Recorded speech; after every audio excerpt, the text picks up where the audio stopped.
I can record on my end. Okay, because I tried to give permission to Noah and it didn't work. I think it's Hello, you. Oh, hi, Thad. I think one person you can give. One person can be a co-host and then they can record it, but I'm not sure if multiple people can have that permission. Well, I'm recording it. I'll be happy to share it with anyone that would like a copy. Yep. Okay, cool. It allowed So me to you record as you- well. Okay, then we are all here. The two ladies who are going to be here are not going to be here, which is a little disappointing, but it's okay. I think they are a little fearful with what happened way back in the 70s when her dad brought out a book and he was threatened and died soon after. Now, my gosh, I would love to. I'm sorry, I have a constant itch on my throat. So I hope I can get through it, through everything. I will open up and I start recording so you guys can mute.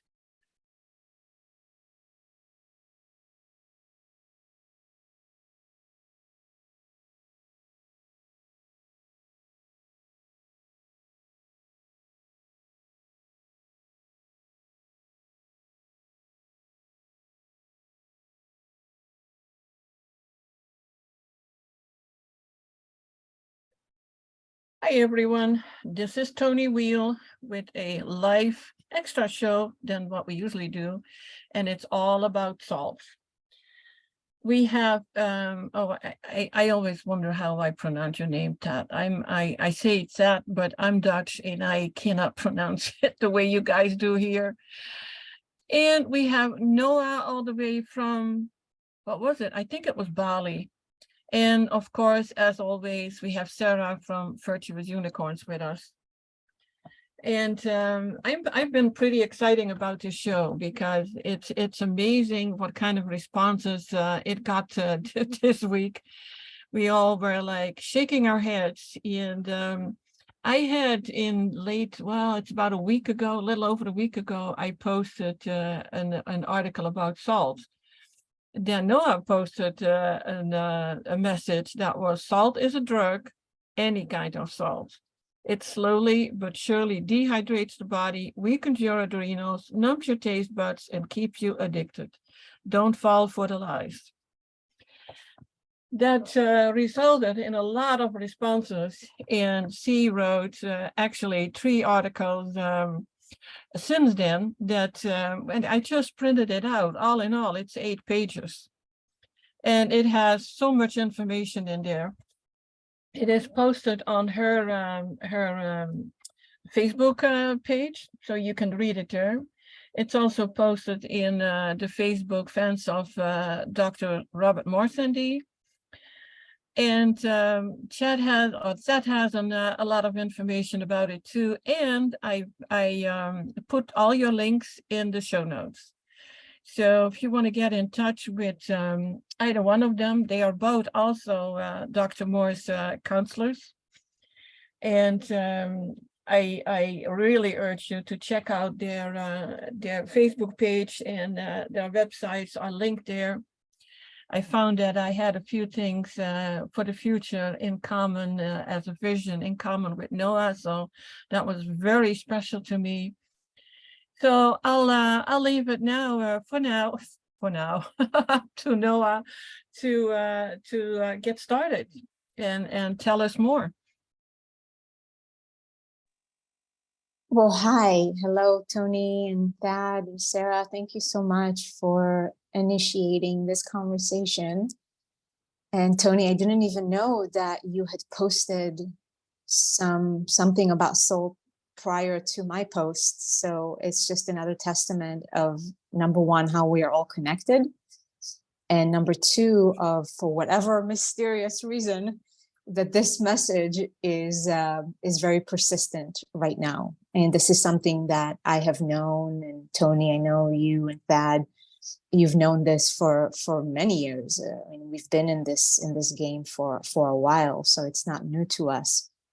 But there's something about the collective consciousness in this now moment that is ready to receive this information in a more accelerated pace, because all those articles also that came through me after I literally, because that's how things happen for me with posting things, I would just get a download. And that salt post, I was doing yoga, and all of a sudden I just got this very concise, clear post and just put that without any explanation.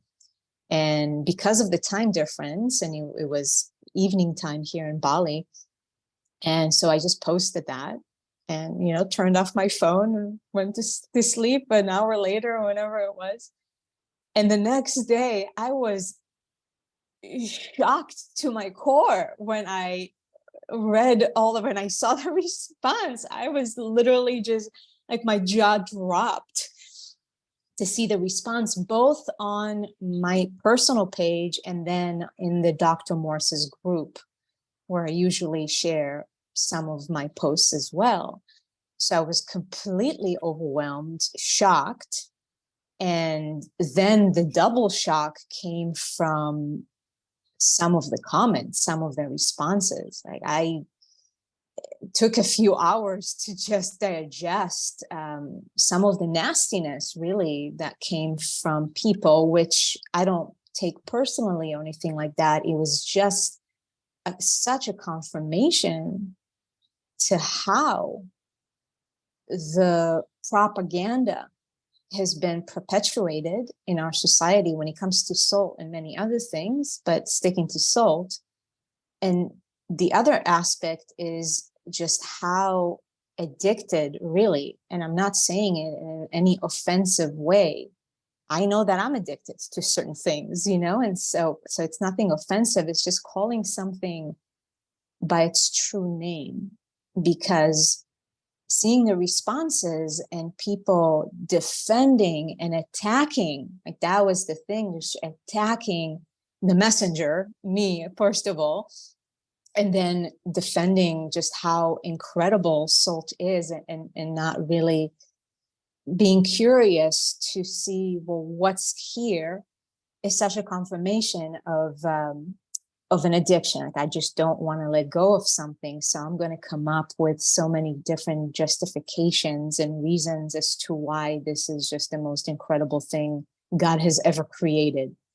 So the perfect thing from that whole scenario, because in my world everything is perfect and one step leads to the next, reading all the comments also propelled me and inspired me, or the force that was moving through me, to write the next articles. Basically, the first one came after, I mean, Thad, thank you so much, because Thad made such a wonderful comment that warmed my heart so much when he was like, keep going, Noah, don't listen to the naysayers. And of course, the way Thad is, and so loving and so knowledgeable. And in his comment, he also shared some more information that is very valuable.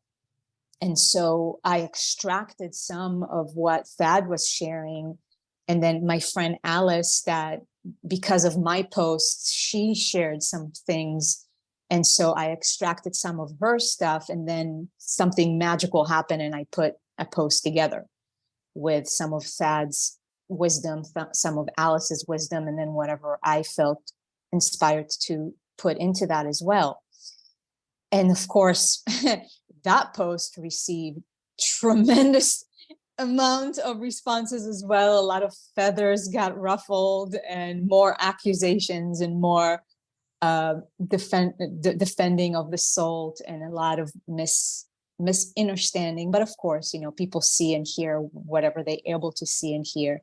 So it's not a judgment, but it was perfect because it compelled me to write, okay, let's do part 2. And that was posted as well. And the responses that I'm still receiving from those posts are actually just propelling and inspiring more and more things that are coming out, and even this conversation here. So in the grand scheme of things, for me, with the salt, it's not a personal attack on salt per se, and we're gonna discuss here what salt really is and is not, and the way it's being used in our world today, in our society. So underneath it all, for me, it's about truth, really, is to awaken and to bring more awareness and to connect the dots for people. Because as we know, in the world that we come from, regenerative detoxification, everything we know about the body and what true health is about, and how to go there, how to get there, what's the journey to Wellville, as we know. So we know how to connect the dots because we've been blessed with the light of truth. And we know that for many people, the dots are just not connected. They're not gonna put the salt with the tumor or whatever deficiencies or other big diseases that I don't know if we can say it here on YouTube, but other breakdowns down the road that are actually connected to the salt intake that they've been perpetuating and justifying and defending. Because one of the things that I included in the part 2, I think it was, of the articles, was that it's a silent killer, salt. Like, that just was wow. It's because, why is that? So let's connect the dots. Because salt, over time, in the long run, depletes and destroys our elimination channels, all of them to some degree, but especially the kidneys and the colon. And then with the sweat, when it's overly salty like this, it actually destroys our skin. And so the elimination channels that are already weak for the majority of people, already backed up to some degree, continue to be destroyed and weakened. And the adrenals, of course, as we know, that's a rampant issue in our society. And we can connect all or correlate the malfunction of the elimination channels and the adrenals with so many health issues and health complications that the majority of people are challenged with. And so when we have the eyes to see and to connect the dots, then we can really look at salt for what it is. Like, oh, it's a silent killer. Because what if you were to know that your heart attack or stroke or whatever it may be 5 years from now is actually a byproduct or a manifestation of all the salt that you've been using for your entire life? And I'm not saying that that's the only reason. As we know, there are many different factors, but that can play a very, very crucial factor. So it's about that, because apparently there's readiness for that. There's readiness to start connecting more of the dots and calling things for what they are, and the propaganda. Because salt, people were defending and saying, well, it has medicinal properties and it's a sacred crystal that comes from the earth. And that's one of the things that I broke down in my second article, or third, was that I don't disagree with that. It is true. It comes from the earth.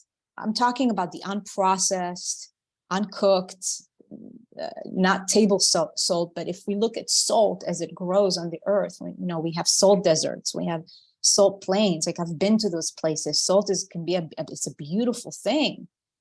And it's part of the divine creation. And so there is a purpose to it. And God is very smart. It's there for a reason. However, though, who came up with the idea that we as humans are meant to consume everything that exists? Like, that just doesn't make any sense. It exists for a reason, but let us look at the reason why it exists. And it's true that salt does have medicinal properties, just like garlic, which is a natural antibiotic. But just like salt and garlic, and they have become a culinary staple. Garlic is now used in dishes. Would you just put antibiotics in your soup? And the same thing applies to salt. It might have some applications that could be necessary and beneficial for very, very specific cases, like emergency. Like in emergency cases, if there's nothing else available, okay, here, I'll put some salt under your tongue to get those extra electrolytes or concentrated amount of electrolytes to bring you back up quickly. But we cannot take that application and then apply it to life in such a general thing. Like, oh, I'll just use salt all the time on everything. Because it's a potent substance that is placed on the earth for a reason. So what happens when we start abusing something? Now we can apply it to everything, even fruits. If you overdid it, if you just like ate 65 bananas every day, that's going to have some implications down the line. So it's keeping things in context and seeing the distortion that has been perpetuated in our society. And then to ask the question, well, why? Why it's been perpetuated like that? Why do they add salt to everything? Everything. Everything has salt in it, even the quote unquote healthy products, healthy foods and whatnot. Everything has salt in it. And so people just get accustomed to that substance and that flavor, which has implications, and not just the health, but the way our brain operates, the signals in our brain. And that's what addiction is about. You get addicted and you don't know that you are addicted until you connect the dots. So I'll pause here for now, Tony, and if there's anything you'd like to share about that, or Sarah. Yeah, I was surprised at one of the responses or comments to what you wrote was that our body needs salt because we are made of salt, or our brains run on salt. And I was like, where is that coming from? And then you realize there is such a misconception about salt. It's unbelievable.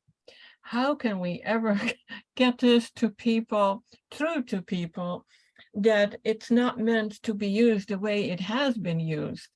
And when I look at all the foods that need salt, I realized years ago that that's not the food that is meant for us. That is not how it was made. You know, everything, it doesn't matter what package you get, or, you know, what processed foods, there's salt in it. And every soup, every veggie, well, of course, the potatoes, it's all about salt. And when you look at all the cooking shows all over the world, salt, it's such a big thing. And to get people away from it, when we realize how addictive it is, it's like that is an addiction that is all over the world, everywhere, every country. It doesn't matter where it is, it's there. Salt is used everywhere. And now, and the population is not healthy. And I always wondered why I was 20, 21, 22 maybe, I was already into, you know, iridology. It interested me, and I had my eyes read. So we're talking about the 70s now.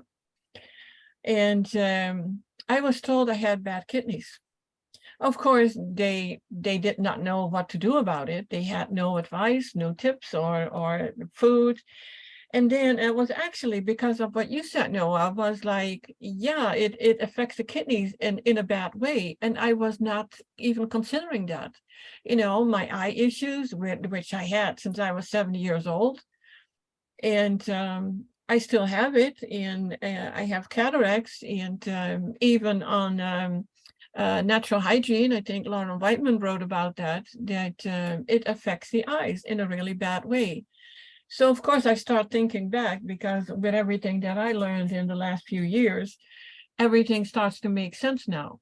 First of all, my mother loved salt. So salt was in everything, on everything. And so yeah, I grew up with salt. I was 19 years old when my gallbladder was removed. I was in my early 20s when I was told I had bad kidneys. And that hasn't improved well, because I still have been using salt. And the only time that I do not crave any salt is when I'm on 100% fruit. There is no salt, it's just fruit. If I'm one day on fruit, I don't even think about salt. I have no cravings. And so you realize that is actually our natural food. So the addiction can go away pretty fast. But yeah, how do we get the population on all fruit? One step at a time, slowly but surely. Yeah, definitely. It's but yeah, there were what you said, there were a few good questions in those responses, and maybe we should put everything that you wrote in one document and post it in the groups. I'm sorry, for people to read it all, because it is so important that they realize it. And I mean, we all work with people, and we find that some are not healing, others are healing, but there is, and I cannot thank you enough to bring it out the way that you did, and what Alice wrote. And what that later also explained is, I had not realized that. I had not realized the addiction to salt. I had to look at myself, and then it's like, they're absolutely right, you know. And then you see the justifications, and that is the same with meat eaters. They will always find reasons why we need to eat meat. And now it is the same thing with salt. But those two comments I just mentioned before, they really blew my mind. And it's like, where does that information come from? Now, I wondered, I had announced two ladies. Also, they couldn't make it. One was not feeling well. One of them, their father wrote a book in the early 70s about how salt kills. And he went into detail about even into the spirituality and also into relationships and the toxicity, the everything. The book was written in the early 70s. He was even threatened with his life back then to bring out that information, because the world wasn't ready for it. And the book is nowhere to be found anymore. It's like it never existed.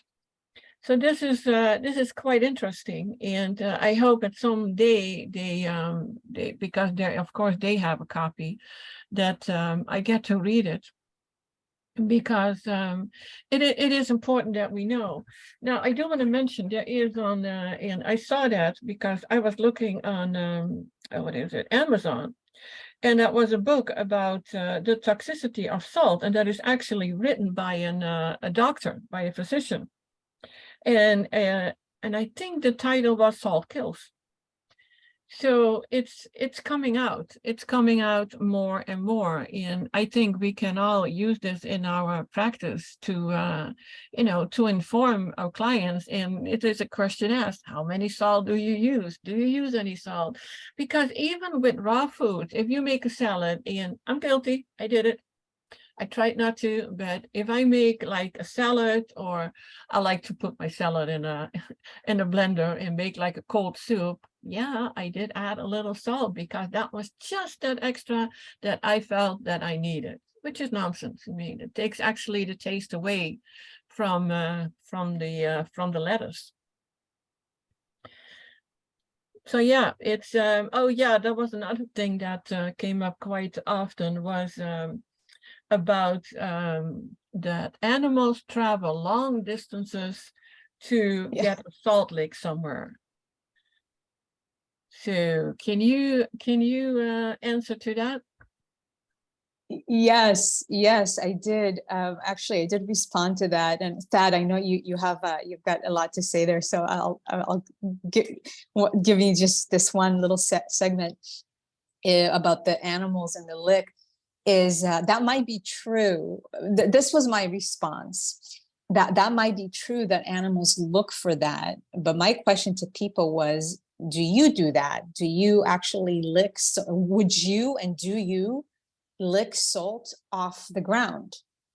Again, it's all a matter of context. Like, people were bringing all these claims.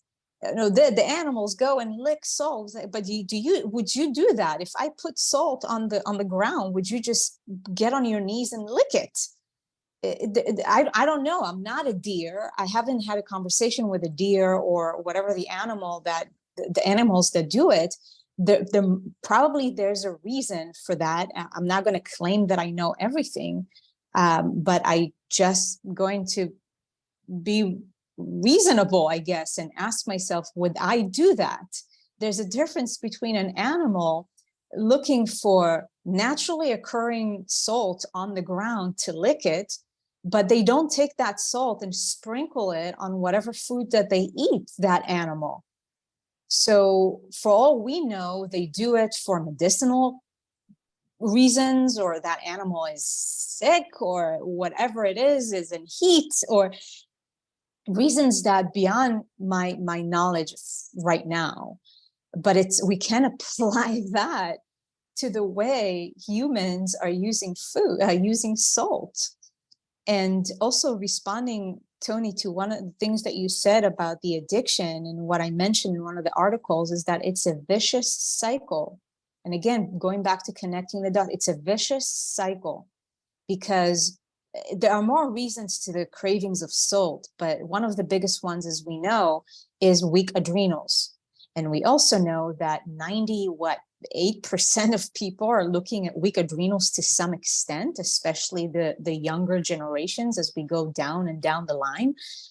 Then we know that there's a systemic adrenal and kidney weakness in our society. And so weak adrenals, you'll want to have salt. You'll crave salt because you need that kick. It's a drug. It's a stimulant. There's issues in sodium and potassium balance in the body. So the body is asking for sodium, if anything else, that we get from plants. But the craving of the salt comes from the weak adrenals, just to keep it simple. And so you consume the salt. Well, the salt is weakening your adrenals even more so, which makes the craving of the salt even stronger. And so it's a vicious cycle. You're on the merry-go-round of the salt addiction. Now, while you use the salt, it also wires your brain to want that flavor. And while that is happening, as you're using the salt, you're also slowly numbing your taste buds. So like Tony said, you don't even taste the real flavor of food. You put lettuce, and when I eat lettuce, it's like, oh my God, it's delicious. When you eat tomatoes, like really, really healthy grown tomatoes, they're salty. Same thing with celery. You taste the actual flavors of the food, and even the fruits, you taste the flavor of the fruit, which when it's a healthy fruit, even if it's a sweet fruit, I taste so many different flavors in it. So when the palate is numb, it's not in its natural state, then of course you'll need other enhancers to stimulate those flavors, to stimulate the brain. That's what people are looking for. They're looking for that stimulation. And so the salt gives that stimulation on a physical level, mentally, emotionally. You just keep looking for those stimulations. And so you get on the addiction wheel. an alcoholic that drinks every single night, so that nobody will call them an alcoholic maybe because they don't drink 4 bottles every day and go to the bar and get drunk and violent, right? So we go back to like, it's a silent killer. It's an underneath the surface factor, the salt. So a person that might not be like a very obvious alcoholic, but they drink every night. They just, I'll have, a few glasses or half a bottle of wine. It becomes a habit. It becomes an addiction. And then there's a reason to why the person keeps perpetuating that behavior or the consumption of that particular substance. It doesn't matter what the substance is, but as long as we are dependent on something to give us something or get us something, that's an addiction. And I like to just call things by their true name, so we have the light on, and then we can actually address what's going on. So this conversation, bringing this out, is merely turning the light on in a very, very dark room. And just like you shared, Tony, this is not news. This is not, oh, Noah is coming up with this or Thad is coming up with this. It's back in the 60s. And even prior to that, I shared that book with you, Tony, Man's Higher Consciousness. And what is written in that book, which I highly recommend for people to read, that's back in 62, that book was written. And doctors, he quoted doctors in that section that I shared with you, different doctors talking about salt and their effects. Arnold Ehret talked about this, well, back in the 50s. So I feel that, yeah, even before that, and I let you chime in now. So I feel that now we are like the torch bearers, right? We've been given the torch, and now it's time for us to run with it. Yes, and then there are people who write books, Salt Your Way to Health by Brownstein. So there will always be some opposites. Absolutely. I see a question from Katie. Why are salt flushes recommended for cleaning out the parasites? To be honest, Katie, I have not heard that before. Have you heard that or Noah? I'll let Thad chime in. Oh yeah, I've heard of that before many times. I have a lot to talk about salt to share, because this has been something that I've been talking about in the groups since, for 5 or longer years now, just because it's always come up. I didn't talk about it since 2020. But where I first heard about it, that was brought up in this start of this decade, was one of our great friends that's in the detox community called Ivana Koshley. She shared a great article from the natural hygiene group called The Salt Conspiracy. And that's an actual book from the natural hygiene community. And it's called, I'll tell you the exact name of it, but it's called The Salt Conspiracy by the Natural Hygiene Society. And it was taught, it's a wonderful, it's even on her Facebook business page, where she tells the whole explanation about it. But Dr. Morris, he said it himself best. He said there has been wars fought over salt. And that goes back to centuries and centuries ago, that there has been wars fought over that substance, just like sugar, just like, a lot of different things that there's people that have fought over because of its addictive characteristics.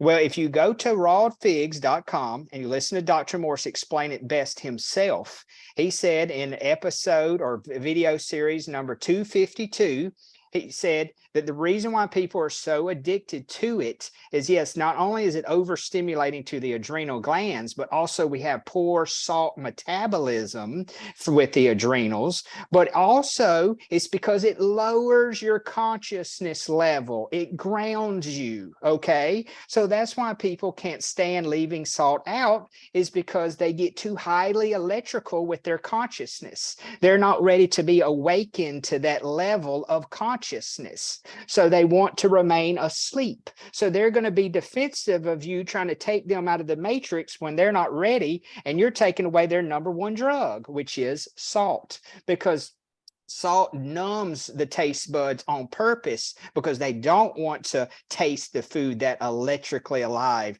because again, that raises the level of awareness and consciousness, and that's why Dr. Morse has explained that so many of the cultures would eat the foods that were too low to the ground, like potatoes and starches and things that are too grounding and not enough highly electrical. That's why I've heard so many people in our community say, I could only do all fruit for 3 or 4 months, and then I got too sensitive. I got too sensitive to everything. And that's because they weren't used to being that sensitive, And so, see, that's a big one right there, is that people do not want you to take away their drug. And I can tell you honestly, I've had such weak adrenal glands all my life that salt was the hardest drug that I've ever tried to give up.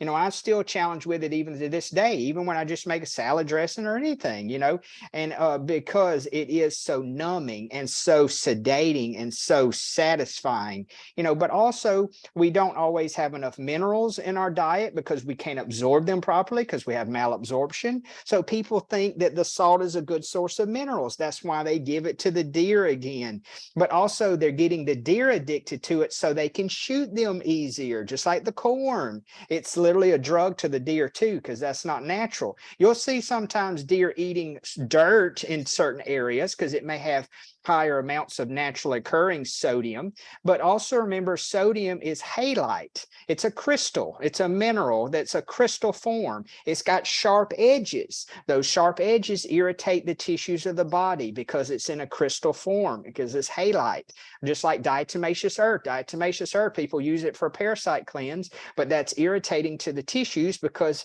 it's diodes that has sharp fragments or sharp edges, because diodes are old crustacean, old seashells. Okay, well, same thing. And that's why that some people use it for parasites, because it scrapes the soft body of the parasite, causing death to the parasite. That's why we put it on an anthill. You pour the powder on an anthill and you stir it up, and it causes the ants to die because it cuts their soft bodies. Well, that's why people take it internally for parasites. Well, same thing with salt. It causes massive dehydration in the body. Salt is extremely dehydrating to all of the tissues, and it causes massive irritation. It causes massive edema. It causes swelling and bloating to all the tissues, especially the interstitial spaces around the cells. And that's what that whole article of the salt conspiracy talked about that Ivana posted. She said salt holds 96 times its size in water, and causes all this edema and swelling. But see, we also have to remember, and that's what Dr. Morse explained, is that when we try to just eat the raw elements of the ground, that's not always the most natural way that man was supposed to consume it. We're not supposed to eat dirt. We're supposed to let the plant absorb the nutrients from the dirt, and then we eat the plant. Well, it's the same way in nature. The salt or the minerals, the rock dust, is given to the compost, and the bacteria, it always goes back to the bacteria. The bacteria breaks down that trace elements or minerals or salt. It breaks it down into a form that even the plant can use. And then the plant takes in that easier to digest form of salt and trace minerals from the rock dust, and it breaks it down even further. And then we eat the plant, and we get a form of that sodium that we need. See, Dr. Morse, one of his greatest teachings is he explained how we have to be careful with our terminology. We need amino acids, not protein. We need sodium, not salt. We need essential fatty acids, not fats. We have to be careful of these words that we use, because not all fats are the same. Not all protein is the same. Not all salt is the same, or sodium is the same. And see, that's why we have to be careful of the different way that we use these terminology, because it can cause confusion. Because, yeah, sodium is essential for life. That's why it's very important that we get it from certain plants. But Dr. Morse made a perfect example on his video. He said, anyone knows you cannot drink salt salt water from the ocean or you will die. But you can drink coconut water because the coconut is perfectly made to filter out or to turn that sodium from the salt water or the ocean water into a salt water that we can use, that's very healing, very good for the body. Because I wrote in a great article after Noa posted hers, and you can find it on my page too, is that after Pearl Harbor, the attack of Pearl Harbor, they ran out of saline solution that they were trying to give to the wounded people. Well, they used coconut water. They injected it straight into their veins to replace the saline. And, you know, that just shows that if it's safe enough to inject straight into your veins, you know, then that means that it's, you know, very good for our body, and an easy way for our body to use it to create hydration and to help our bodies in such ways. But again, that's because we're using nature as our example. We're not going to the raw elements of the earth. That's the same reason why we don't need the minerals from the rocks. We need the minerals from the plants. You know, that's the same reason why we don't eat the salt, is because we don't want those type of minerals. We want the minerals that the plants turned into the minerals that we need. Plus, we have to look at what's your electrolytes, because electrolytes hold the charge in the plant because the minerals are there. Well, that's your potassium, your calcium, your magnesium. Well, you need those in a living form. You don't need them in an isolated rock form, you know, because that's not the form that our bodies need. But yes, like Noa said earlier, you could use those form of electrolytes if you needed them in some kind of emergency, but that's actually only giving you a temporary fix that's causing future damage, even worse in the future, because it's causing more dehydration, it's causing more irritation to the tissues, and that's why your tears can be salty, and that causes major problems for your eye sockets and your eyes and all these different tissues of the body because of that salt crystal, again, that halite structure. You know, so that's why we have to kind of help people to lose the confusion, because what is the greatest lie ever told? You mix a little truth in there with it. So that's why people get so confused with these subjects, is because they're real defensive, because you're taking away their tool that they use to help them to cope with the reality of the world we live in. You know, and there's a great divide going on right now with the consciousness level of people. And so they're feeling already a little unstable in the world's collective energy. So then when you're taking away their drug that helps them to go, and helps them just to sedate themselves and relax, then that's when they get real irritable, real defensive. So same thing about the sugar, same thing about the animal products, all those things are very highly addictive. You know, so see, that's why people react the way they do, is because it literally is their drug. Because why else would they be so triggered? Because if you're triggered, that shows that something's, you know, you need to work on something. Because anybody that has a balanced way of looking at life, they won't let things trigger them, because they know how to respond in the right way to things, you know, because there's always the truth and the false there. That's Dr. Moore said it best one day. He said, there is no wrong or right. It's only truth versus false, or truth versus the illusion or the falsity, you know, and that's what we have to remember. The truth is always there.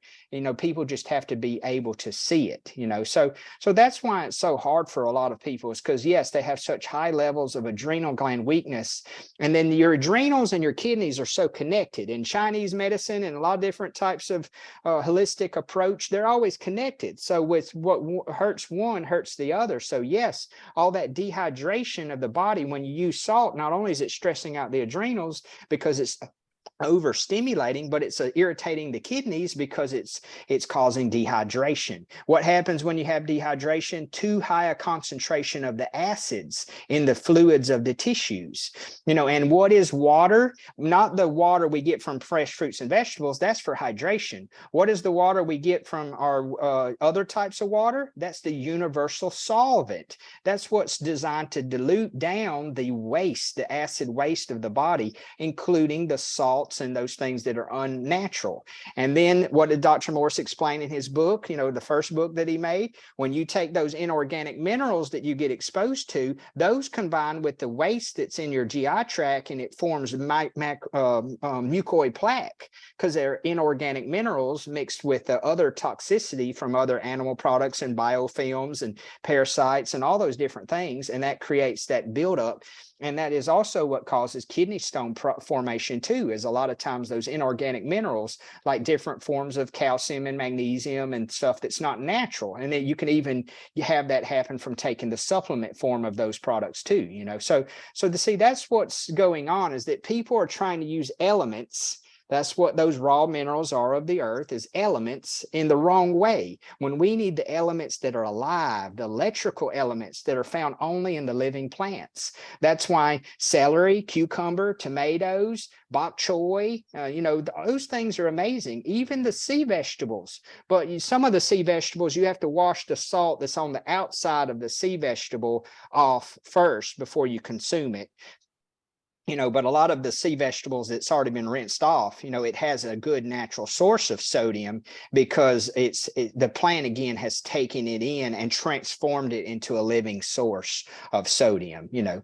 So that's what causes so much confusion. And when Dr. Moore said it purposely lowers the consciousness level of the individual, then I was like, well, no wonder, it's numbing them out from reality, you know. And so that's why they like it. It's because it's making them not have to feel so sensitive to their own energies, their own thoughts, but also their environment, their people, their work, everything. So they look forward to going home and having something salty and stimulating, because how many people, they can go all day and eat fruit and all that stuff, but then when it comes to evening time, when your adrenals start to crash the most, what do people want the most? And I'm speaking from personal experience. I want something salty and savory. I look more forward to that than I do the sweet all day long, because that's my way of winding down for the evening, because you have a tendency to get more sad and more emotionally unstable in the evening time too, because your adrenaline dysregulation, because of weak adrenals and weak nervous system and all these different cofactors that are going on, you know. So that's another reason why it's so hard for people to not want to put a little bit of salt in their salad dressing, or, you know, even if they're trying to be all raw, you know, they're still using that stimulant. And that's the same reason why we love cacao, we love coffee, we love all those things, because they're stimulants and people run on stimulants. But how can you ever expect your nervous system to balance out and self-regulate if you're still hooked up on the stimulants? You know, so that's why we got to get off those drugs, and we got to learn how to self-regulate our nervous system without the stimulants. And see, that's again what holds a lot of people back, is that they're not able to take away those stimulants long enough to help the nervous system to fully regulate itself. You know, so that's even my own journey in my life as well, you know, is just trying to go long enough, because I went 6 months without ever consuming salt, and it was a mind-blowing experience. First time I had a cucumber grown from my garden, after 6 months, it tasted like the best cucumber I ever had in my life, and it was salty, you know, because I had not consumed any salt at all, period, in any way for 6 months. And it was an amazing experience. And I'm trying to get back there, but due to emotionally dysregulation, because a lot of challenges in my own personal life, it's been hard to get away from that, you know. So that's why I'm trying to say that I feel you, I feel people. And the last thing I'll mention, then I'll pass it back to you guys, is Dr. Moore says, if you're going to consume salt, he talks about using the full body salts. Well, I will tell you what I've learned is that the best option is getting it from sea asparagus, like what we mentioned before. And Ivana's the one that shared that with me. And then I shared that with everyone else in my post that I made. And then you probably heard it from somewhere too, Noah. And they actually make it's called sea asparagus, and they actually grind it down, and then you can put that on your food. But it still is salty. So it's just a transitional tool. It's not something to get hung up on that either, because you can get addicted to that too. You know, same thing as other sea vegetables. You could get to, because they could still have too much, you know, high levels of sodium. But the other types of salt, like Himalayan pink salt, I've heard a lot of speculative stuff about that type of salt, even though it's a full body salt, because it comes from Pakistan, and there's a lot of shady stuff going on there.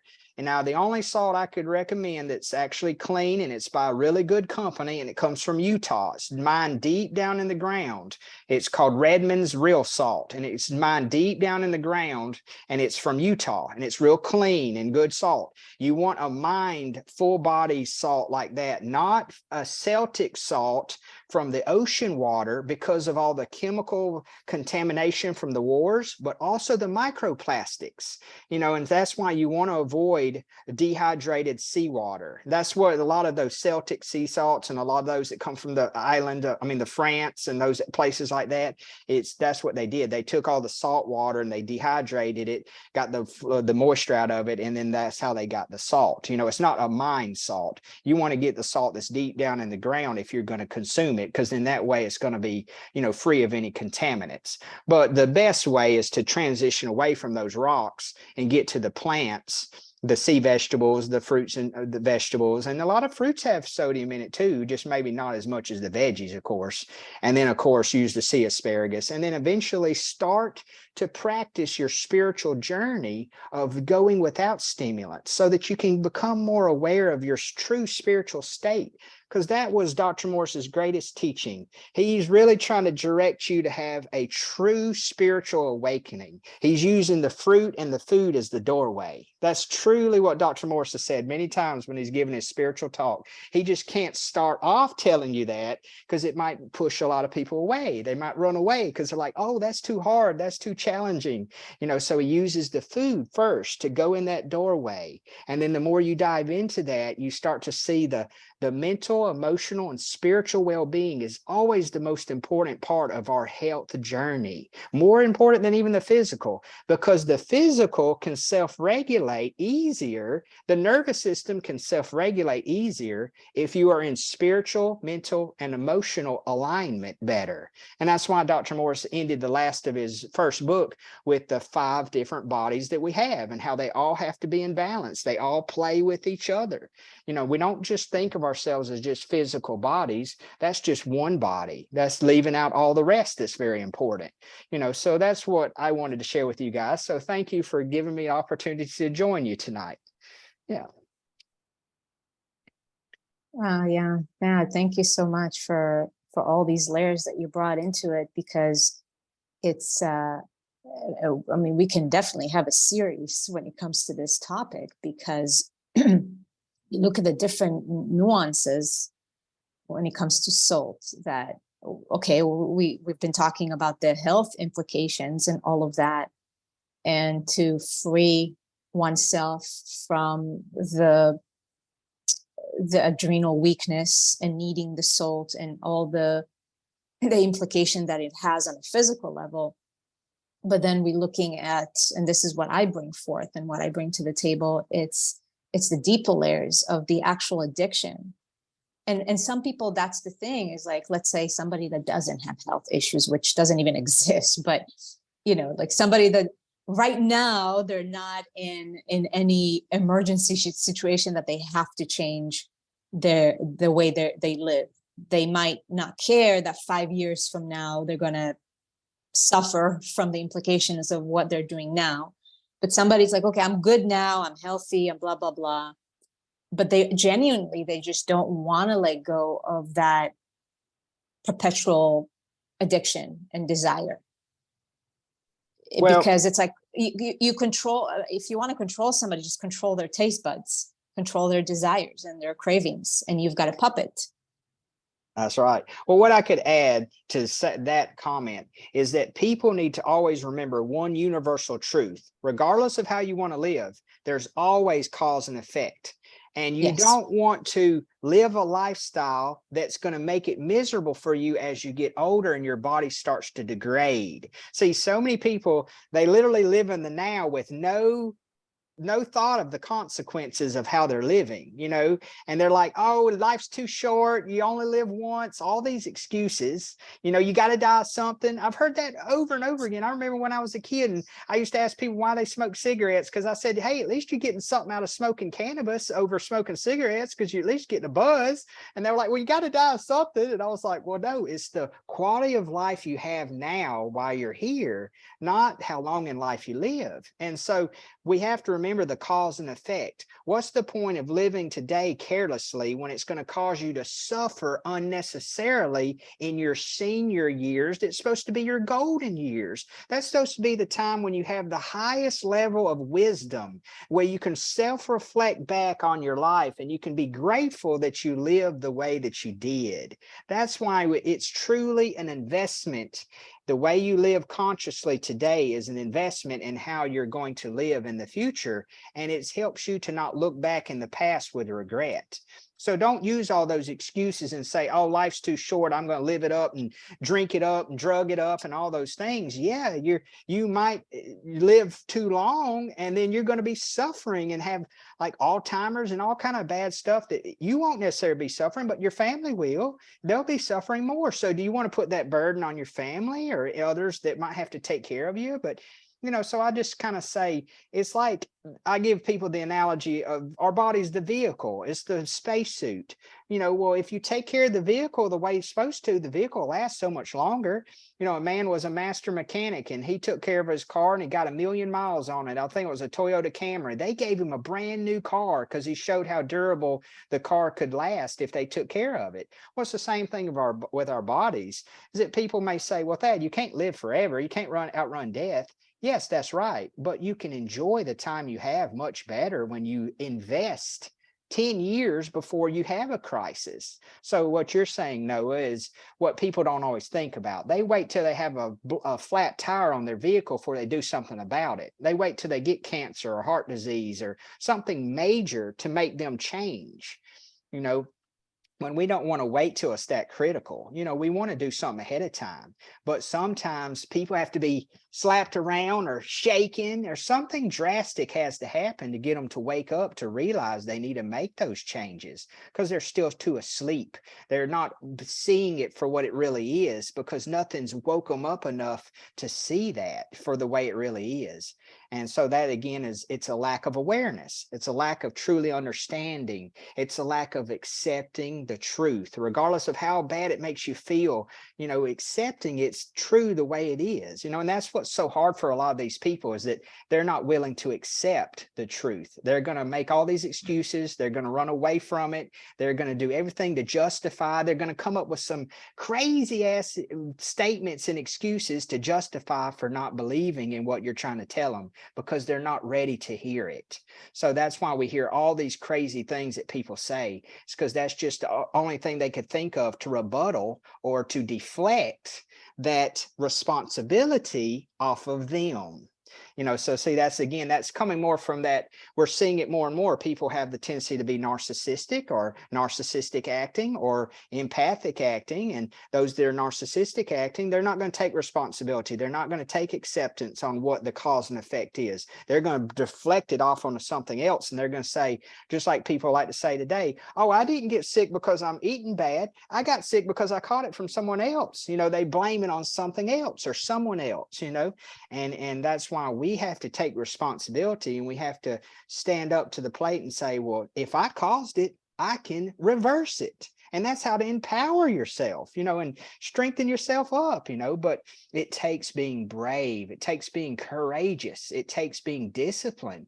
And that's one thing I have so much respect to you, Noah, and a lot of people out there, is that you've gotten to that level where you can have enough discipline and enough courage to take every day head on and just see how far the journey can take you, and that takes a lot of courage. And a lot of people aren't ready for that dedication that it takes to do that, because anyone that's went on a juice cleanse or a fast for long enough will tell you it takes a lot of discipline. Yeah, but go ahead. Well, yeah, I mean, I can go on to so many different directions. Thank you for everything that you shared, and I just want to add, with the statement of life is too short. Life is short because you're killing yourself. If you read Men's Higher Consciousness, and he speaks about the true origins of us humans and what is the potential.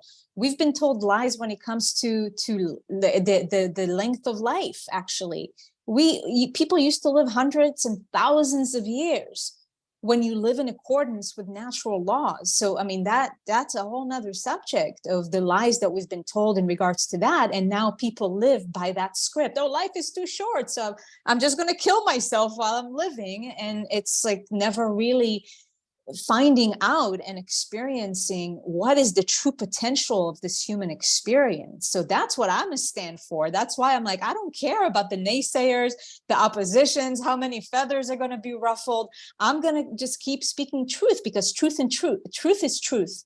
It's not subjective. It's not personal. Truth is truth. And you can say whatever you want to say about it. And I bless you on your journey, whatever it may be.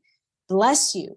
But this is just like you said, that it's universal. Truth is truth. God is God. Creation is creation. And then we get to explore our own unique journey within that universal truth. If you are so willing to keep your eyes open and your ears open and your heart open to receive this great love, because that's what really is. It is how loved you are to actually receive the light of truth. And so it's your responsibility. Am I going to let it in and then start living by it? And thank you for your comment when it comes to, living that life and coming to a place of that dedication. And some people call it discipline, but it really is. And this is part of what I teach. It's rooted in self-love. That's my main focus. That's my main foundation, my main pillar, with all this detoxification information and the herbs to take and the fasting and the juices and what fruits to eat and blah, blah, blah. Underneath it all, what's going to keep the structure stable and for a person to make choices that actually support their well-being and to be open to receive that light of truth, it has to come from a place of, I love myself. I cherish this gift of life so much that it's going to reject anything naturally. I don't need to reject it. It's naturally going to reject anything that doesn't support life, vibrancy, joy, happiness, fulfillment, abundance, everything that is our birthright. And so when I'm in that place of love and that level of vibration, then I'm not going to resonate with those things that actually harm this vehicle. And it's a process. Hey, trust me. I've walked this road and I know. So I come from personal experience. I come from massive compassion when it comes to addictions, when it comes to eating patterns, when it comes to emotional patterns, when it comes to food. All these things I've experienced so much. I was never like a salt addict, but I definitely had that addiction of like, I want to have that salty taste. And I know how strong the addiction is, that when, like that shared, you can go for 6 months, a year. Sometimes people go for years without salt. Perfectly fine. The moment you introduce it, it's like a beast out of its cage. And I've experienced it several times. And that's what also has given me the opportunity to observe just how strong those things are and how addictive those things are. Same thing with cooked food. You can go for so long without it. The moment you introduce it, boom, it's a drug. You just can't stop. And so what I want to finish with this whole segment is that one of the best or most efficient ways to really free yourself of all of that is, for me, has been the solid food vacations, the long extended solid food vacations, and to do multiple of those, because cleaning our gut is absolutely number one key essential to get to rid ourselves from all those connotations and associations and cravings and desires. And so to really get that out of our system, those extended solid food vacations have been a winning ticket for me and many people that I know. Is cleaning of the colon, because it also cleaning of the mental associations and the brain, and it cleans our blood and anything that is still stored in there that keeps us going back to those things, the flavors, the feelings. It has to come out. And then we are truly free of that. Not just like I'm white knuckling myself to not have salt, because I've done that too. And that's why it's good to use, like, you said the asparagus, that's what I recommend, the green salt, the things that help us on the journey, but to still have the awareness. I'm using this just as training wheels. But at some point, I'm going to choose to take off the training wheels, and it's going to happen naturally. If you dedicate yourself to yourself and to cleaning your house, because underneath it all, I want to be free. I don't want to be dependent on any of this. That if one day I want to have some salt in my dressings just because I want to play with it and it's like for fun, okay, not the end of the world, but it doesn't have a grip on you. You're not going to get okay, addicted, and now I can't stop eating salt. And the salt is actually leading you to eat cooked food, and then it leads you to eat other things, because it's a vicious cycle. It's like a monster. Mhm. Okay, so there's definitely a way out of it that is natural, that is organic, that is beautiful, that is going to unravel as you make the choice of life. I'm choosing me. I'm choosing life. I'm choosing to discover what is really possible for me. And so everything else is not going to stick anymore, because what is more valuable, the hit of the salt or your freedom? Well, one thing that I've noticed that it makes it so challenging for a lot of people to find that level of discipline and self-love is because it goes back to the inner child and the outer child. A lot of people don't know what the outer child is and the inner child is. And see, if you have traumas and you have cognitive dissonance, see, cognitive dissonance, you're having a battle inside your mind. You're like, I know I need to be eating this, but I want this. And this is, I can't stop thinking about this. I'm losing my mind because I can't stop thinking about this. You know, that's cognitive dissonance, when you know you should be doing this, but you can't stop thinking about this. Well, it goes back to when you learn about, there's these wonderful psychologists that talk about the dynamics of learning about the inner child and how the inner child has been wounded from childhood wounding patterns, shame, guilt, feelings of unworthiness. How can you love yourself fully if you have all this internal thoughts and feelings that you're not worthy of love?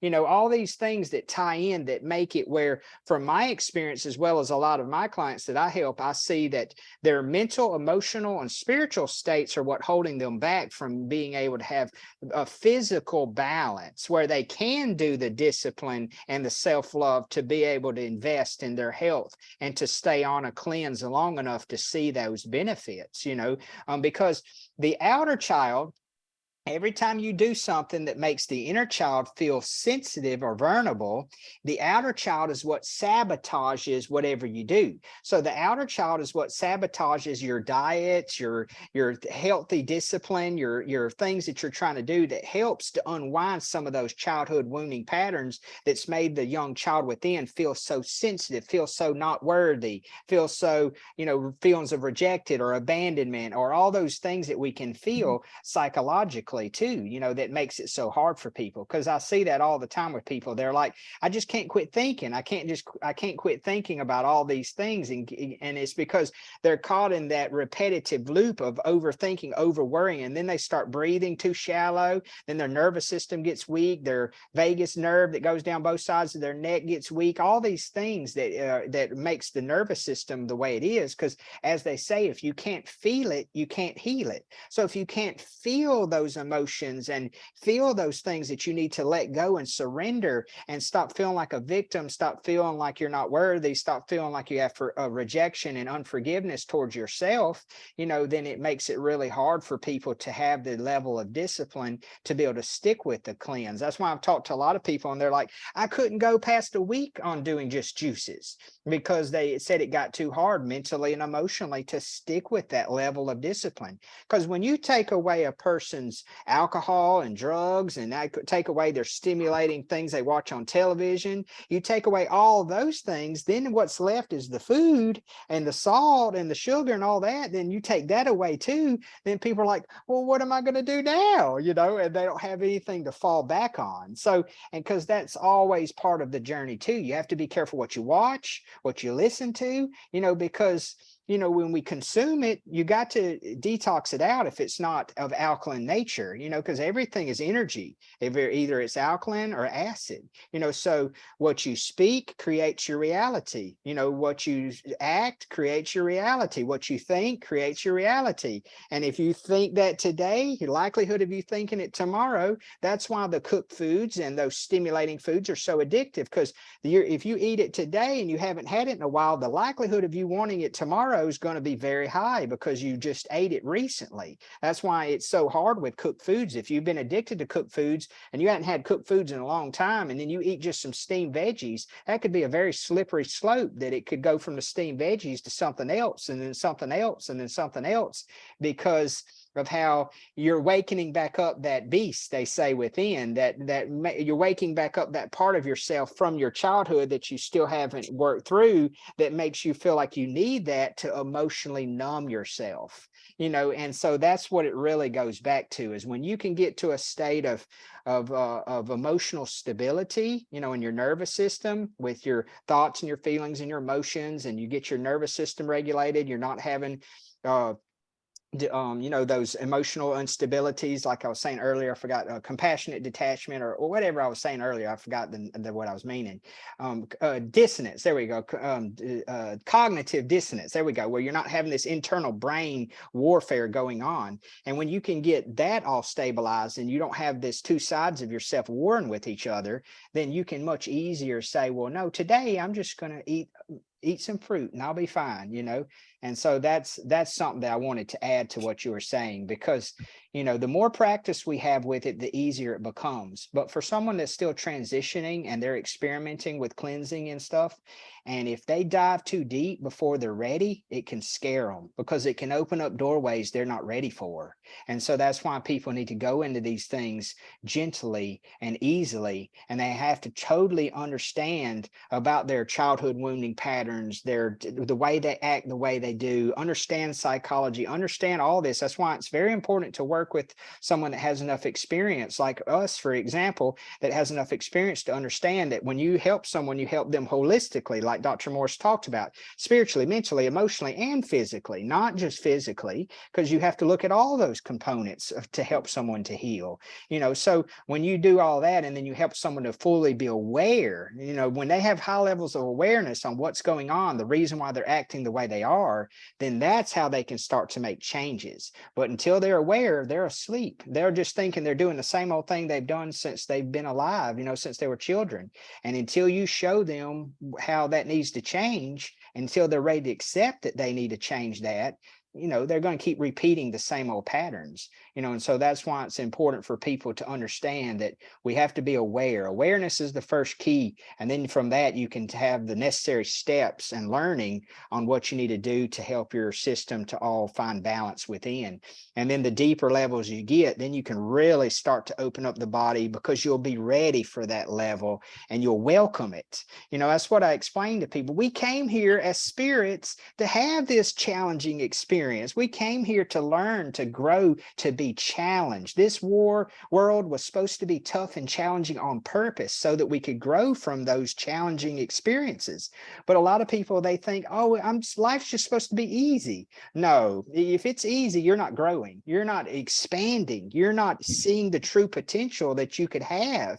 You know, so that's why you really want to welcome the challenging moments. You want to welcome the darkness. You want to welcome the crying, the strong emotional reaction to things, because that's how you learn and grow, you know. So that's also what's been a big one for me to learn as well, is that we need to welcome all stages of learning. We don't need to, I always avoided crying and getting real emotional because I thought I would get stuck that way.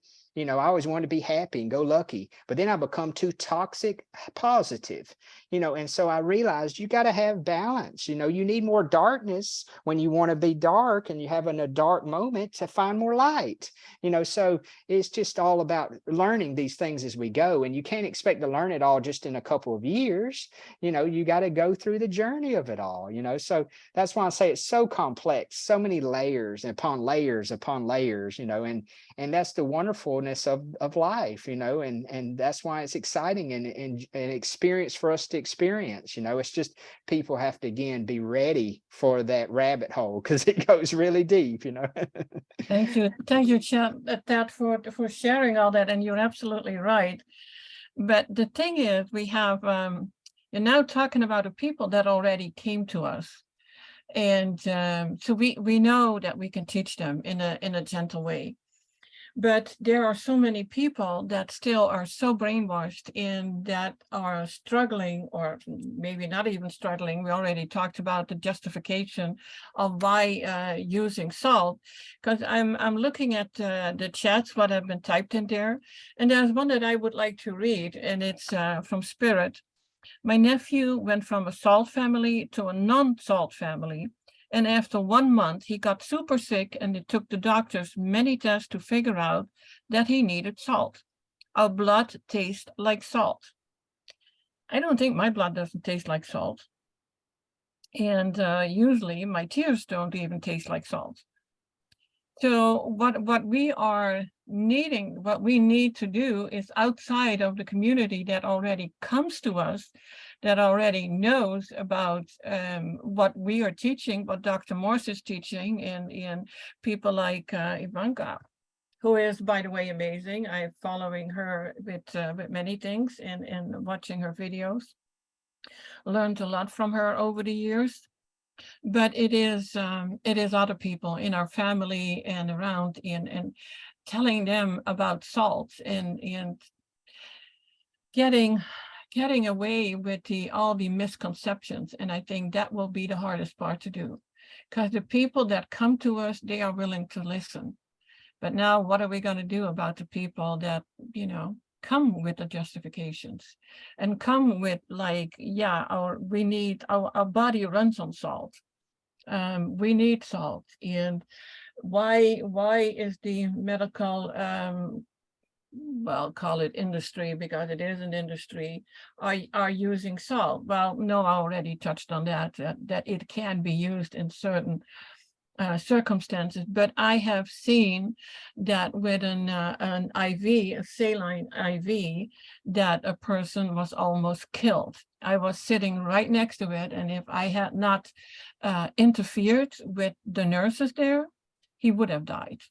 So, and even that was actually what the article that I posted about was, mostly about the salt IVs and how many people are being killed because of that. So there is so much misconception that we have to deal with. So the articles and I'm sorry, the articles what Noa posted, they are so important to get the misconceptions out of the way. So then we can share it. It's like, no, it's not like that. It is like this. This is what salt really does to your body. Sarah, we haven't heard from you yet. I don't know if you're still there, but. Yes, I'm still here and taking this all in. I did have a question that I always come up with that I cannot defend, but I know the answer to it. I just don't have the proper wording for it. And maybe some other people are this way too, but they always say that the salt is mind. It's not the little shards of glass or whatnot when we talk about table salt versus the Himalayan salts.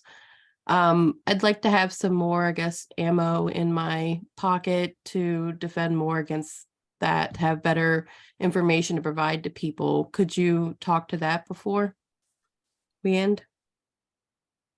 Well, and I would just ask Sarah, and that can go into maybe more scientific or chemically based or chemistry based explanations. But the question that I ask is, again, going back to what I said earlier, who's to say that if something is on the earth that we need to consume it? Mm-hmm. Why do we need to consume this Himalayan salt? Why? What's the reason for that? If you, and this is something I put in one of the articles, children are our best teachers. Give salt to a child that his taste buds, her or his taste buds, have not been destroyed and conditioned by other foods.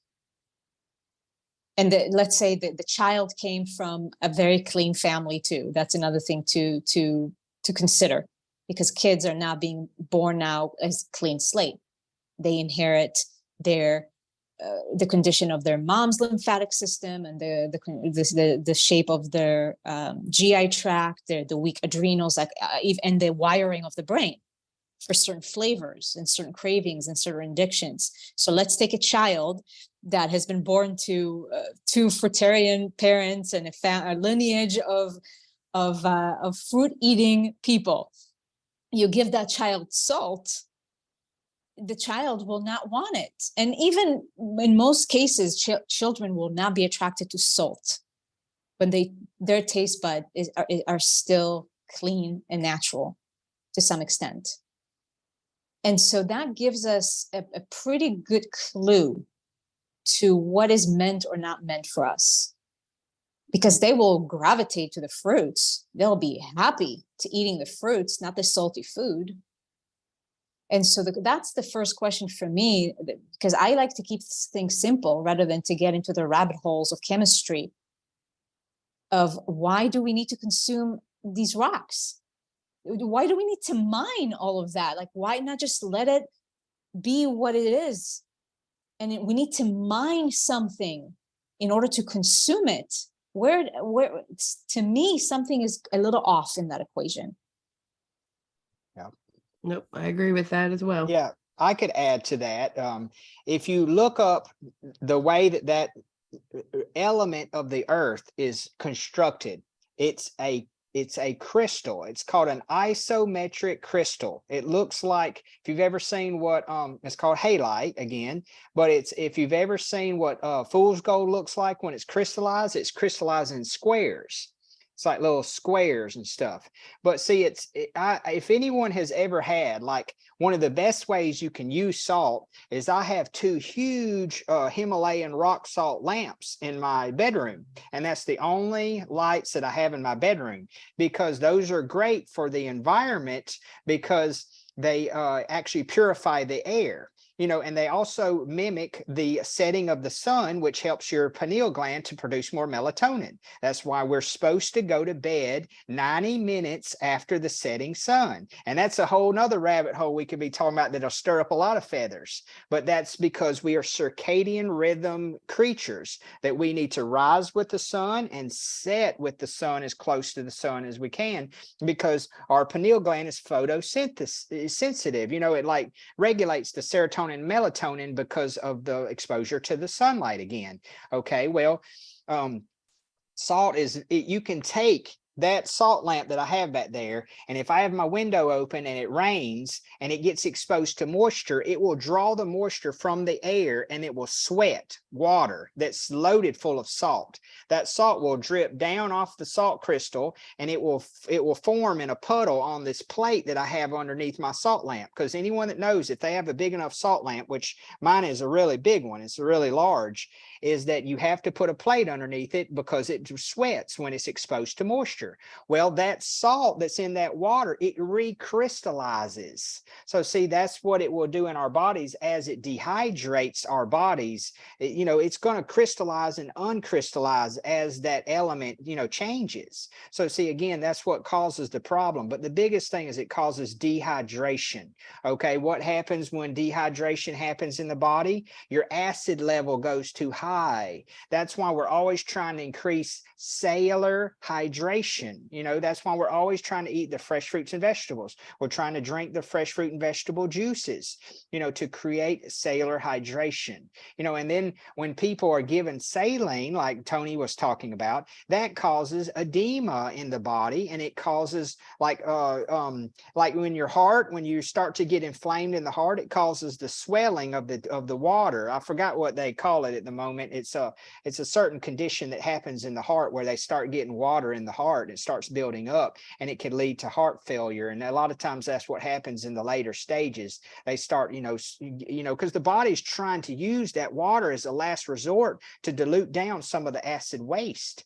Dr. Morris talked about a lady one time that she had edema so bad, which is dehydration. She had dehydration so bad she would gain 5 pounds just from taking a shower, just because her body absorbed whatever water she could get a hold of, because her body was extremely acidic.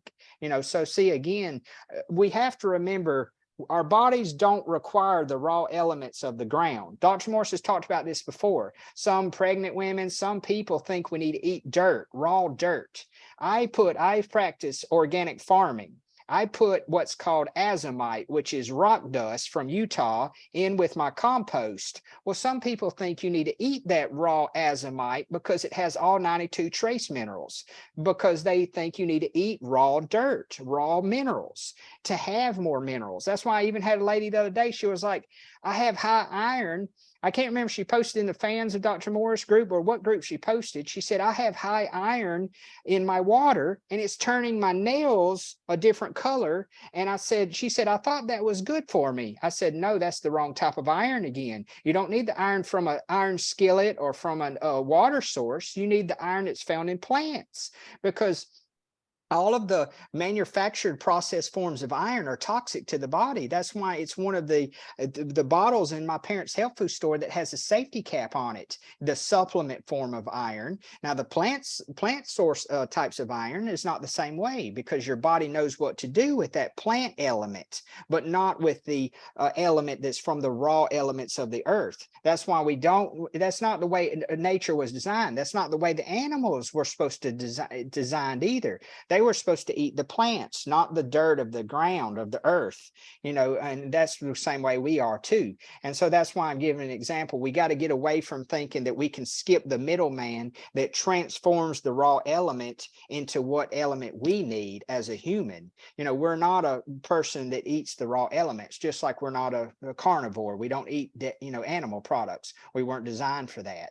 So that's, again, what we need to remember, that cognitive dissonance I was talking about earlier, about thinking we need that raw element, because that's the biggest reason why I've heard people defend salt over the years of my parents having a health food store. They're like, oh, it's got all the 92 minerals that your body needs. And I'm like, that's the wrong type of minerals. So you don't need that kind. You need the minerals that's found in the plants, the living plants. And so that's kind of what I'm explaining here. That is a big confusion with people, because all of our electrolyte mixes that we have in our store, except for dehydrated coconut water, that's the best electrolyte mix powder you could ever put in your water if you want to have higher amounts of electrolytes in a powder form, is a coconut water powder, not coconut milk powder, coconut water powder. But all the other electrolyte mixes we have in my parents' health food store are loaded full of salt. Some of them have 900 milligrams per serving. And they're like, oh, that's good, because they even give you salt tablets when you're an athlete, some athletes and stuff, and they think that's good. And I'm like, no, that's not, but a lot of times they think that's good because they're already lacking in minerals. They're lacking in that natural sodium that their body needs. So you need that natural sodium, but that's from plants, but not from the rocks. And that's what causes that, confusion, so that's what I would add on that question that you asked. Yeah, well, it's all intellectual propaganda. That's what I see it as at. And the misconception that if we have something in the body, then we need to consume the same element to produce it. So I would tell a person that says that, I would say, well, we have blood. So that means you need to drink blood in order to have more blood in your body. We have bones. So you need to eat bones in order for your body to create bones. You need to eat hair so you can grow hair. Do you eat nails so you can grow nails? I mean, it's just it's ridiculous thinking. Like, no offense, to not offend anyone, but really, it's to me, it's all intellectual propaganda, and people believing like more is better. Oh, so if salt has 92 minerals, that means that it's good for me. Who came up with that idea, my friends? Who came up with that idea? It's really about getting the body to be an energy efficient machine, which is designed to be. And the only way that it can be energy efficient machine is by cleaning it. When you clean it, then the body is able to regenerate itself and come back to its natural state, where it doesn't need the stimulants. It doesn't need the 92 minerals from the salt. It doesn't need any of those things. All it needs is ATP. ATP is what runs your body. Not the minerals, not the salt, definitely not the meat, not all these things. ATP gives life to the cells to reproduce, to function. Every single cell in your body runs on that ATP. That's like the volt. That's the electricity. So the question to ask ourselves is, how do we make that connection and that electricity flow in the body most efficient and at its highest state? And that is only through proper detoxification that allows the body to regenerate itself to come back to its natural state, where there's a abundant flow of ATP when the cell's working at their highest capacity. And then there are no deficiencies. And we don't need to depend on all those external things that actually, they just cover something on the surface. They never really address what is actually going on. And to answer, Tony, one of the comments that you said there, the person that went without salt for a month and then their health seemed to be declining. And then, of course, the doctor said, go back to health. It's no different than a drug addict. When you take the drug out, they're going to get very, very ill. Yes, they're going to get sick. They're going to get ill. Things are going to be bad. And they think, oh, I need to go back to the drug, because actually, if you give them the drug again, they're going to feel great again. And so and that's what happens in our society. People start to associate these drugs and these food that were never designed for the human organism. They associate that with, I feel good, therefore this is good for me. Because we can apply the same thing to people that start eating meat again. That's right. We see it a lot.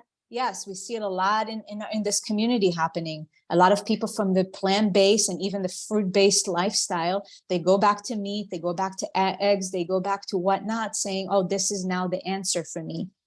And there are reasons to explain why you're feeling good now with these foods. But it will come back and bite you in the ass at some point. And again, that some point might be 20 years from now. You might be feeling great until 20 years from now. Oh, all of a sudden I have cancer. It's never all of a sudden. It's never all of a sudden. It's because the root cause was never addressed to its deepest, deepest layers. And drugs have been used, different forms of drugs in the form of food, spices, supplements, and whatnot. All of that have been used to mask what is actually going on underneath the surface. And we see the same thing happening in the world on the global stage. People are just on a crusade to take care of the symptoms, but not really addressing, well, actually, why do we keep seeing and manifesting these symptoms on a global stage in this day and age and in humanity? Yeah, I love that is what we have been taught. You know, you have the doctors in their white coats, and they made everything so complicated that people just give over to them, don't even think for themselves, and it's like the doctor knows best. A few months ago, I lost my sister. She was younger than I am. She knew what I was doing. She had been at one of my podcasts. I sent her some information. And for me, it was after that, I just had to let go, and she had to decide for herself. She died in a very terrible way of cancer in the spine, and bladder was already taken out. There was so much going on with her. And then knowing that could have been prevented. But that is what we fight against, and that's what you said. It is on a global scale, and that when you mentioned the eating the dirt, I mean, it's very popular now as a detox, and I'm always like, there are no shortcuts. I mean, it's ridiculous to think that you can actually eat food, plant food, because it's good for the plant. So now we take the shortcut and we eat it. And we get people that get, GI problems, and but that is an ongoing fight to educate people. There are no shortcuts, and actually it is all so simple. It is so simple what we need to eat. And when we get to the point that we eat just fruit, it's not about the breakfast and the lunch and the dinner anymore. It's we eat when we feel it's necessary. And I can sometimes go without a whole day. It's like, my gosh, I haven't eaten anything, and I didn't feel like I needed it. So life becomes a lot easier. But it is the ongoing, the addictions that we have to deal with. But I also see it as the brainwashing that we had from a young age on. I mean, I've had weird symptoms. I don't even want to call them diseases as a young person. And I was like, oh, if I only knew what it was, then I would be okay. And then you get a label, one of the 7,000 diseases they came up with. And now it's like you give over to the doctors because they know best. And we know it's not the case, but they have been taught certain things, and yeah, getting over it. I keep coming back to that, the misconceptions, and it's but going back to my sister, I had to let go. It was her journey, and I see that sometimes with people that we talk to also, who come to us, and we can reach them and they believe in it and they really want to go, but then it is either family or whatever is holding them back because of all the brainwashing we have been going through and all the information that is out there. And we saw that in the comments on the salt articles. Now, there was one question that came up, and it was, what was it, about Epsom salt, and is it good to bathe in the ocean? And I can answer that one. Yeah, go ahead, that. Okay, well, first off, if you look at what Epsom salts is, it's magnesium sulfide. And that means you're going to be exposing yourself to sulfur. So see, even though it gives the sedative effects to relax you, you know, you are exposing yourself to another source of sulfur that's going to build up in the body that you're just going to have to detox out later.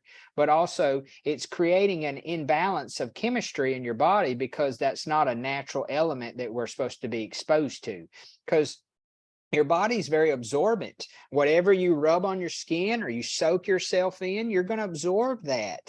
You know, so you have to be careful what you choose. Now, of course, you get swimming in the ocean, because those elements, you know, it's not going to do the same as the magnesium sulfide because it's not the same element. So actually bathing in salt water in the ocean is not that bad for us because you're not going to absorb it the same as consuming it, you know. So that's how I would answer that. But I wanted to speak about something that Noah said earlier. She said, we don't eat blood, but did you know that the chlorophyll from greens produces more blood in your body, and that you can take pure wheatgrass juice and you can inject it in your veins if you needed a blood transfusion and it would produce more blood? Because the platelets of chlorophyll are very similar to our platelets of blood. So see, again, the wonderful creator, God, source, whatever you want to call him, he made a plant, like Dr. Morse has said many times, he made a plant for everything our body needs, but you need the plant version,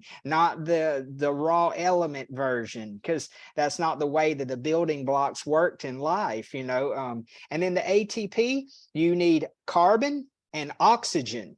People, if they're not breathing good enough, they can be eating enough fruits and vegetables, but they're not breathing properly, so they're not getting enough carbon. And then that's what makes ATP. So see, again, and when people don't breathe properly out of their nose, they either snore at nighttime or drool on their pillow and they breathe out their mouth. You're not producing enough of your nitric oxide that your body needs if you're not breathing solely out of your nose. And see, that's the problem. A lot of people have their face. I've been reading and learning so much research that shows improper breathing from a very young age deforms your face. It deforms your nasal passages. It deforms your jaw. It deforms your teeth. And it makes it where you can't breathe properly out of your nose. And so, see, you need to be able to breathe primarily in and out of your nose so that you produce most of your nitric oxide production that your body needs. That's, again, why beets are so good for us, because beets give us that extra nitric oxide that we're lacking a lot of times because we're not breathing properly, you know, because breathing is life, you know. And so that's why we sell a lot of beets at my parents' health food store. Beet juice, beet powder, beet capsules, beet gummies. People love gummies. Gummies are so gimmicky and so popular these days because they want something sweet and tasty because they're so afraid of the way that, you know, supplements and vitamins and all that taste. But they're just gimmicky. It's just waste of your money, honestly. And but they eat the beets all the time because they have such cardiovascular problems because they're not breathing properly. They're not getting outside. They're not breathing the fresh air. You know, they're staying inside too much. They keep the windows closed too much. They're not having the window open while they're sleeping. That's very important. You need to have the window open while you're sleeping so you can breathe in proper oxygen while you're, you know, sleeping. You know, there's so many things that people overlook, you know, that they don't think about. They're like, oh, I need to add more nutrients. I need to add more vitamins. I need more Band-Aids. I need to add. When a lot of times, no, it's what you eliminate. Arnold Ehret said it the best. I forgot the equation. It's what was it? V plus. Vitality plus something minus the obstructions. And that power, vitality. Plus vitality power. equals power, or vitality plus power minus the obstructions. Yeah, that's right. And that's just showing that when we get the obstructions to the flow of energy out of the body, then you have vitality and power, and see, that's again what people don't understand, is that I see it all the time. People come in the health food store, they're wanting something they can add, and I'm like, you just need to go home and eliminate. You need to get your channels of elimination open. You need to change the way you're eating and taking care of yourself. You need to eliminate all that stress, anxiety, worry, fear. Fear is a huge one. Fear is the opposite of love. Fear is the greatest tool of the dark forces to keep us suppressed consciously and not allow us to have enough self-love. So we got to let go of the fear, even the fear of our own death, the fear of not living a fulfilled life, because that's where all fear comes from. You got to just let all that go and just be grateful and have gratitude and be thankful for the life that you have today in this present moment. It's not about the past. The past was the great teacher. It's not about the future. The future is unknown. It's about the present moment. But y'all go ahead. Yeah, and Tony, I just want to comment. That was brilliant. We can keep talking about this for many, many hours, because there's so many threads. There's so many layers to this. 100%. I do want to address, Tony, you asked there in the comments about swimming in the ocean, because that's one of the comments actually that was on my post as well, several of them. People are like, whoa, but we have all these oceans, and swimming in the ocean is so great. And again, like, let's make a distinction. Swimming in something and ingesting it internally are not the same, are definitely not the same thing. It's not. And my answer to that was also, okay, when you go and swim in the ocean, that's something that I do on a daily basis when the weather allows. And I love swimming in the ocean, and it has tremendous benefits to it. However, though, would I drink that water? Would I take a sip of that ocean water? No. And what would happen if I did? I would spit it out. And if I drank too much of it, I would get extremely hydrated. And actually, even swimming in the ocean, anyone that is a sea person, that lives on seas, live on boats, or is in the ocean a lot, they would tell you, and that's a very dehydrating environment. If you stay in the seawater for too long, even though you are in a body of water, you will get dehydrated, especially, and then we go again back to the inner terrain of the majority of people that is already dehydrated. So we keep perpetuating dehydration, thinking that we are bringing in all these great minerals. So the simple way is always the way. That's the answer. And to stop giving these comparisons or analogies or examples like, oh, but we swim in the ocean. Do you drink that water? Is swimming in the ocean equivalent to putting salt on everything that you consume? That's my response to that. Like, swim in the ocean, that's great. There's so many benefits to it. Very cleansing also energetically. The salt is used to cleanse energetically, just like with the salt lamp. That's when we go into the more, let's say, spiritual or sacred properties of salt and why it's been put on the earth. Because as I started earlier saying, there's a reason why it's been put on the earth. It has cleansing effects, but it doesn't mean that we need to ingest it internally. And again, the way it's been used in our society is just like a culinary staple in every household. It absolutely is. And there is no way, that doesn't seem to be a way around it. Now, I want to give a tip that everybody who has a dehydrator can do.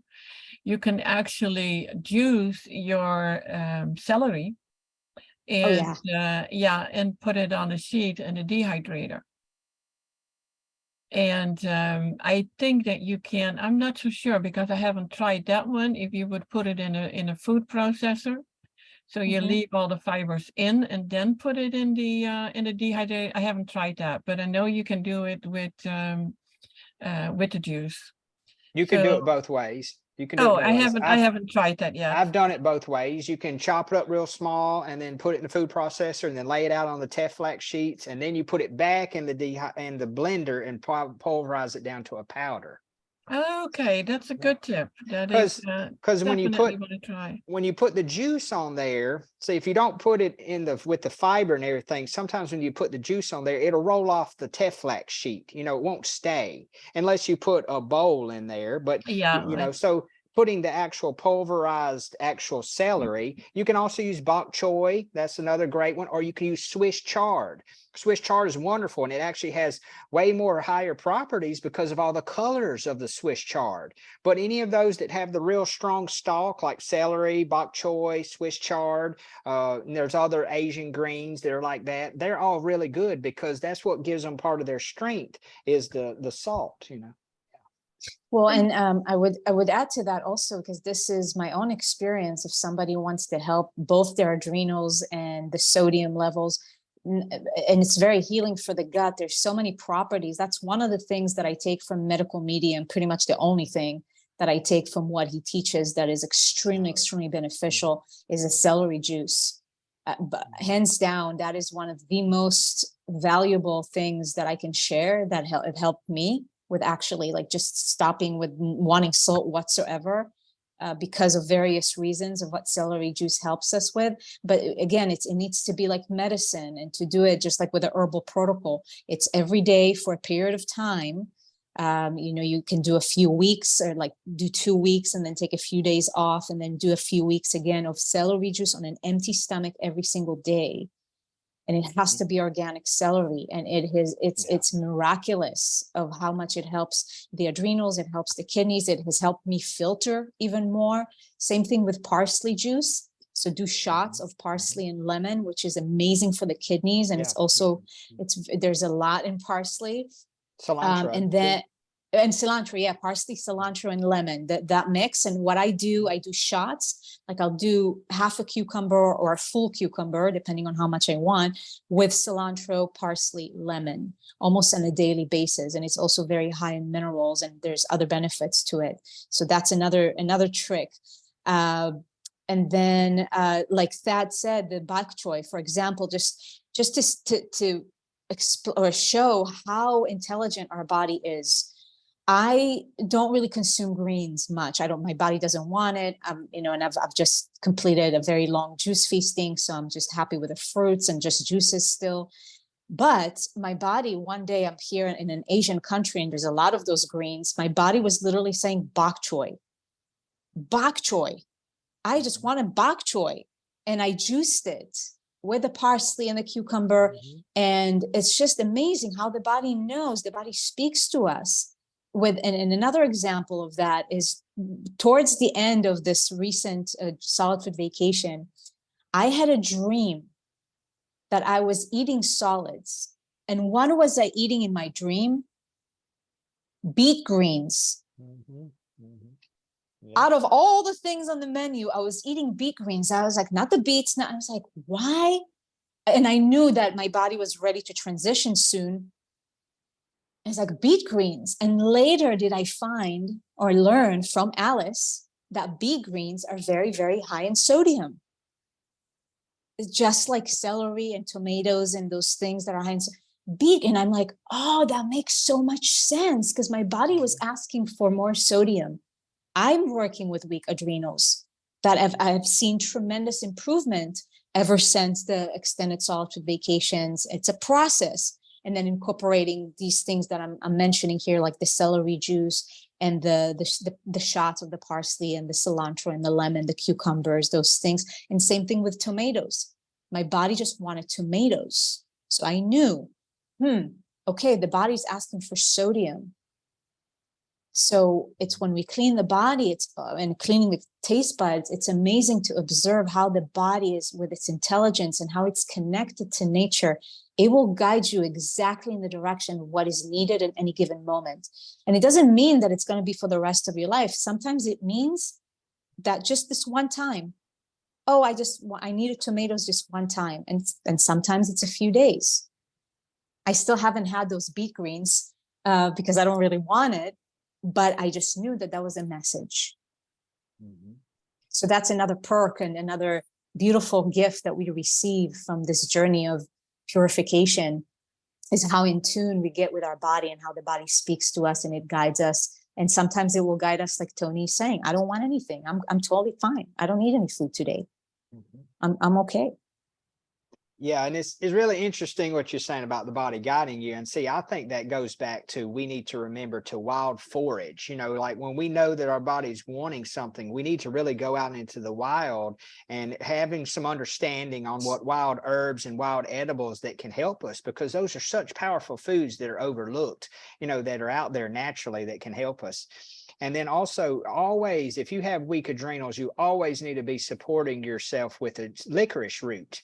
You know, licorice root is so vital for an endocrine function, and especially if you have low blood pressure. You know, that's very important, especially if you crave a lot of salty foods, you know, because I noticed the more of that I use, I don't crave salts near as bad, you know, because it's supporting the adrenals in the way that the adrenals need to be supported, because it's an endocrine supporting herb, you know. And then, like she was saying about the different juices that you can do, also fennel, and also dill, and also let's see, what was another one that was really good too? There's several of them that are overlooked sometimes, that when you juice them, they just add such great properties to our bodily fluids. Like the fennel, that fennel bulb especially, it's been shown to purify our bodily fluids, and it's been shown to even help women to produce more milk, more lactation, and make their milk more sweeter for the baby, you know, because it helps the bodily fluids so much, you know. So there's so many of these wonderful herbs out there that those are really herbs, you know, like cilantro and parsley. Those are herbs. Those are not just really, you know, greens. And then the celery definitely needs to be organic, because, or either, you know, grow it yourself organically again, because it's one of the dirty dozen. You know, you don't want to do conventional celery because it can be one of the more heavily pesticide spray, just like peppers and leafy greens and other stuff too, you know, that's on the dirty dozen. So, you know, we need to be aware of that too, like Noah was saying.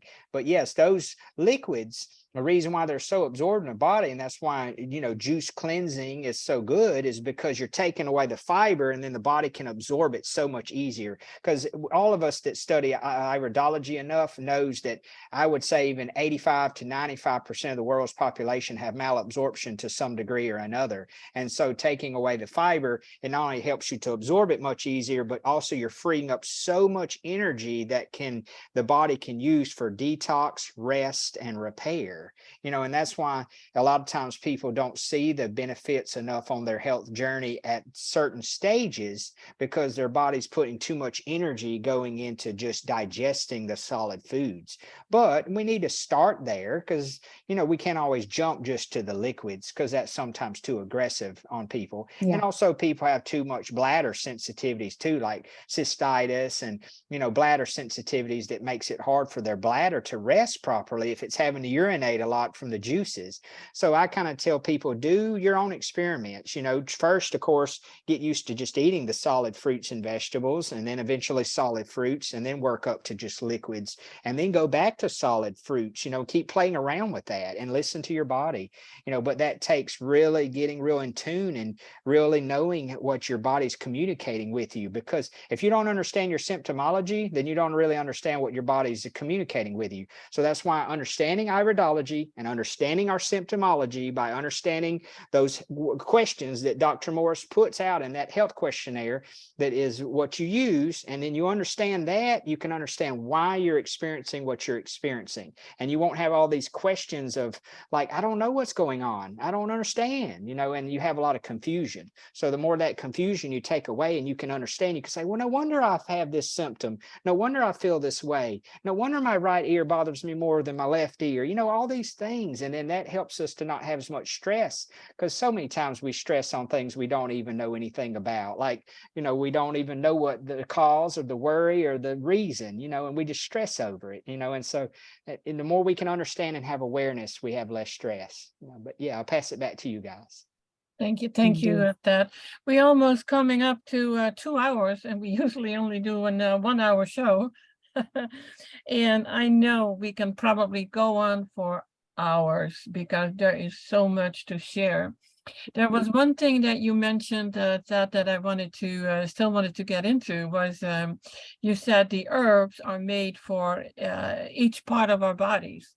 And we see way too many times that people are using the herbs for symptoms. And that is Yes. not the connection. No, That really that's is not wrong. the connection. Yeah, that's what Dr. Morse, any master herbalist, and I've heard Dr. Morse say this many times over the years. I've been watching Dr. Morse since the very first video Dr. Morse put out.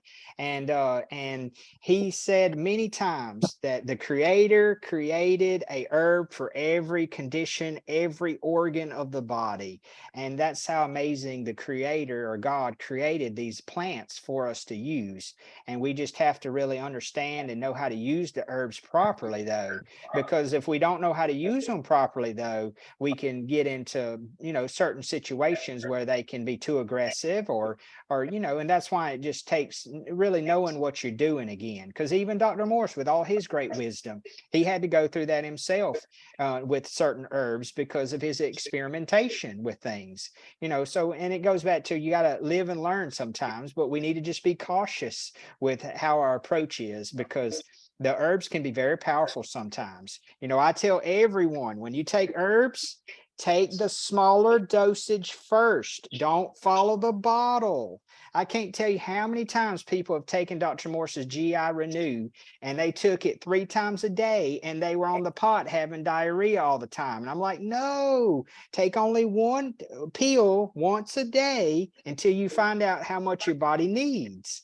Because sometimes people don't understand how powerful the herbs are, and I know myself, I take the GI Renew #2, and if I take more than 2 or 3 a day, not 2 or 3 times a day, like the bottle says, if I take more than 2 or 3 a day, I'll have loose stool and I'll have cramping. So that's just a perfect example why I tell people, go easy with the herbs. You can always increase, but you don't want to start off taking them too strong, or you could have a strong reaction to them, and then that might make you scared to take them more, Yeah.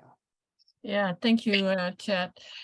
Well, guys, if you don't mind, and if there are no more questions or things that you really, really, really need to share, then I would like to close the podcast for today. And maybe in the future we come back with another topic we feel that we need to share. Tony, I did have one other thing that was asked a few Oh, times yeah. in the chat too, was about Epsom salt.